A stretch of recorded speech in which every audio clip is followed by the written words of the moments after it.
બીજા ભાગમાં ભાઈ આપણે આશ્રમમાં જતા તો જો જોરદાર અહીં લોકેશન છે આ રીતનું ને અહીંયા જો તો મંદિર છે। હવે આપણે પેલા ભાઈ ગુણિયા બાપુને દર્શન કરતા જઈએ તો અહીં જો ગુણિયા બાપુ આપણે સન થઈ ગયા છે એનો અહીં ફોટો લગાડે તો દર્શન કરતા જાય એની ધૂણી છે। जल्दी बोल कल सुबह पनवेल निकल। હવે ફાઇનલી આપણે પહોંચી ગયા છીએ મિની સોમનાથ મંદિરે અને આમ જોવો ભાઈ પહેલા તો આપણે ડંકો વગાડી લઈએ અને આમ જોવો તો જોરદાર ભાઈ આખું મંદિર પથ્થરનું છે। પછી ભાઈ આપણે બધે દર્શન કરતા જઈને જોવો તો આ રીતના ભાઈ શિવલિંગ છે અને મહાદેવ પણ આપણે ભાઈ ખાસ આપણી માંગી લઈ ફટાફટ ગાયકા હગાઈ થઈ જાય।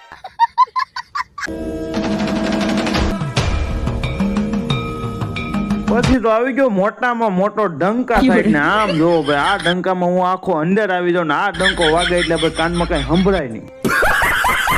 દર્શન કરીને આ સાઈડ આવ્યો છું અહીંયા જોયું છું અહીંયા દીપ માળાની ભાઈ તૈયારી ચાલુ છે ને પછી ઉપડી ગયો ભાઈ ઘરે અને આવી ગયો ભાઈ દુકાને પછી રમાડ્યો ભાઈ સોકડાના સોકડાની એસુ ને ભાઈ ગલી ગલી ગલી